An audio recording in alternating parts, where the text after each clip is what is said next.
Until one night in 2021, when she alleges Platner came to her home uninvited, forced her to have sex after she repeatedly told him to stop.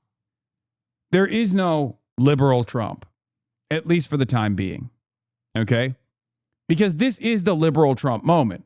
And the liberal voters, in my opinion, will probably crater in their support for Graham Platner after this accusation. And therefore, turns out you can't have a serious rape accusation as a liberal that is also an outsider too when the institutions are not defending you, when the institutions have their knives out for you anyway. You're not going to be able to pull a Trump. You're not going to be able to pull a Trump, which I don't think is a bad thing, for the record. I just want to state my position on this.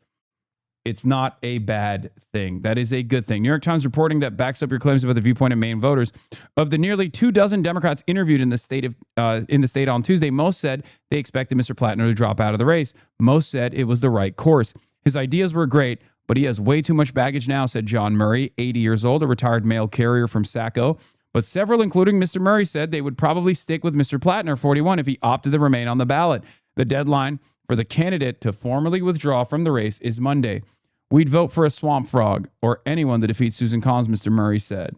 This is not a candidate who is someone who was placed in this position by national donors or, national influencers. This is someone who really caught on locally. And when you have that and you have an...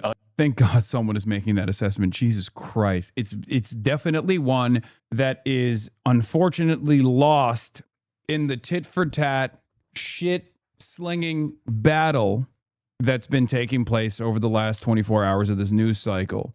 Everyone has taken this credible rape accusation and has used it to pull out their I told you so's back and forth, when no one, for some fucking weird reason, one, understands the significance of this, the significance of this problem, right, for the Senate majority, because the Senate majority means investigations, accountability, hurdles in front of the Trump administration, right? Like that's an absolute necessity. I cannot stress this enough. And the other problem is that if you don't recognize what forces gave Graham Platner his national prominence, if you simply think it's like, leftist Carhartt wearing phonies who know what the working class truly is, if you think that that's the case, then you're failing to comprehend the hundreds of thousands of Mainers that voted for him from not that background, right?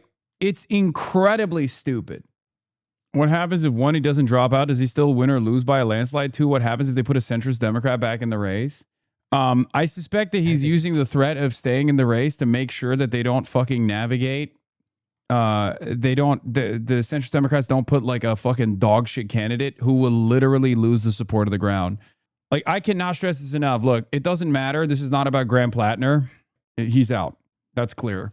If the Democrats come in and they're like, well, it's Janet Mills time, I cannot begin to explain to you how bad that will be, because it'll be a twofer. One, a lot of people that voted for Graham Platner will not vote for Janet Mills because they voted against Janet Mills.